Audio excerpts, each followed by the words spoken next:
জাগো হিন্দু জাগো করতে করতে এখানে বাঙালি জেগে গেল।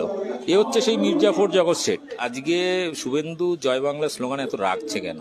কারণ সে গুজরাটি মারোয়াড়িদের যারা রয়েছে তাদের দালালি করে পশ্চিমবাংলা এজেন্ট। এবারে যেখানেই যাচ্ছেন সেখানেই তারা খাচ্ছেন, কেন এমনটা শুভেন্দুর সঙ্গে হচ্ছে?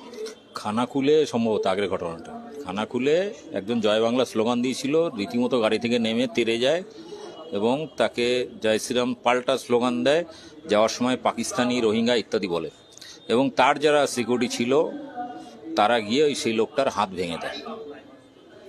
সেই লোকটা পাল্টা কিন্তু মানেনি, সে রাস্তার পাশে দাঁড়িয়ে খুব ভদ্রভাবেই স্লোগানটা দিয়েছিল। অর্থাৎ আজকে শুভেন্দু জয় বাংলা স্লোগানে এত রাগছে কেন? কারণ সে গুজরাটি মারোয়াড়িদের যারা রয়েছে তাদের দালালি করে পশ্চিমবাংলা এজেন্ট। ফলে এখানে বাংলাকে সে ধ্বংস করার জন্য, ক্ষমতা দখল করার জন্য চেষ্টা চালিয়ে যাচ্ছে। সে যখন তৃণমূলে ছিল তার বিরুদ্ধে চুরি, বিভিন্ন দুর্নীতির অভিযোগ ছিল। বিজেপিতে সে এখন সতী হয়ে গেছে, মুসলিম বিরোধী হয়েছে, বাঙালি বিরোধী হয়েছে।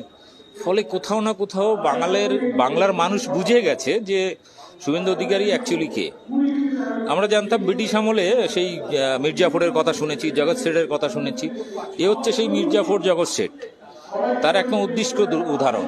এবং এরা পশ্চিমবাংলাকে শেষ করার জন্য, বাঙালির মধ্যে ডিভিশন করার জন্য এসআইআর, এনআরসি, বাংলা ভাগ, অনেক চেষ্টা তারা করে গেছে, কিন্তু সব জায়গায় বিফল। তারপরে কি করলো এরা? হিন্দু জাগো বলে হিন্দু হিন্দু ভাই ভাই স্লোগান দিল, কিন্তু সেই স্লোগানে বাংলায় কাজ করলো না, বরং জাগো হিন্দু জাগো করতে করতে এখানে বাঙালি জেগে গেল। কারণ যেভাবে সারা দেশ জুড়ে বাঙালির উপরে অত্যাচার হচ্ছে, সেখানে বাঙালি হিন্দুদের অত্যাচার হচ্ছে। রিসেন্ট দীপু দাস নামে একজনকে গলা কেটে হত্যা করে দিল পুনেতে।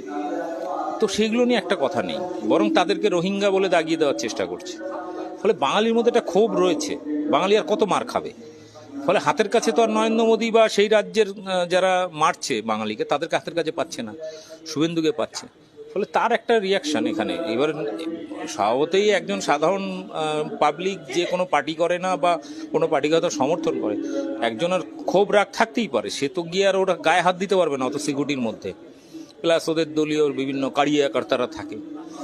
এক্ষেত্রে দলীয়ভাবে তৃণমূলের কিছু লোকজন গিয়ে গাড়িতে হামলা করেছে, কিন্তু মারার উদ্দেশ্য ছিল না। যদি মারার উদ্দেশ্য থাকতো তাহলে দেখা যেত সত্যি সত্যি গাড়ি সময় জ্বালিয়ে দিত।